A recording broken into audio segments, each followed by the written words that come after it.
अल्हम्दुलिल्लाह अब तक की सूरत हाल आप सब लोगों के ताउन से, आपके मीडिया के ताउन से, सोशल मीडिया एक्टिविस्ट के ताउन से मामलात फ़ाइनल हो गए अल्हम्दुलिल्लाह। जो मगवी थे वो बाजियाब हो गए हैं। हम 5 मगवियों के लिए रो रहे थे, अल्लाह पाक के करम से 6 हो गए हैं। वो 6 अफराद आ रहे हैं। गरानाज बीबी भी ज़िंदा है, वो आ रही है।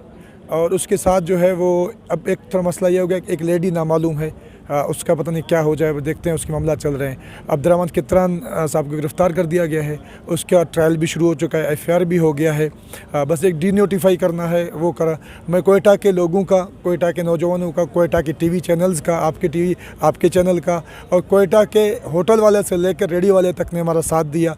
कोयटा के तमाम कबाइल ने, तमाम लोगों ने। मैं इसका एक बात और भी यहाँ करता चलूँ कि हमारे बलूचिस्तान के एक अजीम शख्सियत खान अफ़ के साहबज़ादे ने कोयटा के और बलूचिस्तान के तमाम मोअज़्ज़िज़ीन का एक जरगा बुलाया। उस जरगे ने फ़ैसला किया था कि हम कोयटा के एक हड़ताल कर देंगे अगर मसला हल नहीं हुआ। तो मैं आपकी मीडिया के तवस्सुल से कोयटा के और खान अफ़ का शुक्रिया अदा करता हूँ, और ये भी करता हूँ कि अभी मज़ीद मेरे ख्याल से हड़ताल इस मौजू पे नहीं करना पड़ेगा।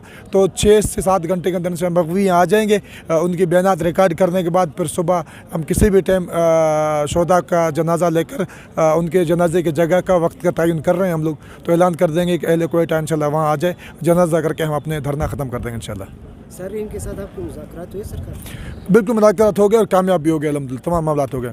IG सिंध जो है वो हमारे सिंध से ताल्लुक़ है, उसका बहुत अच्छा काम किया। DIG हैदरा जो ऑपरेशन है वो भी सिंध से ताल्लुक़ है, उसने भी जो कि माहौल को समझ सकते हैं तो बड़ा अच्छे तरीके से किया। आर्मी चीफ़ ने इसमें बड़ा पॉजिटिव रोल प्ले किया है कि हुकूमत को इस चीज़ के लिए पाबंद किया है कि इंसाफ को, आइन और कानून को मद्देनज़र रखा जाए, सियासत को और वजारतों को नहीं तो ये मामला हल नहीं होता। चीफ़ ऑफ आर्मी स्टाफ ने हमने अपील की थी, और उस अपील ने, आर्मी चीफ़ की कोशिश ने यह किया कि 6 ज़िंदगियाँ, 6 इंसानियत बच गई है।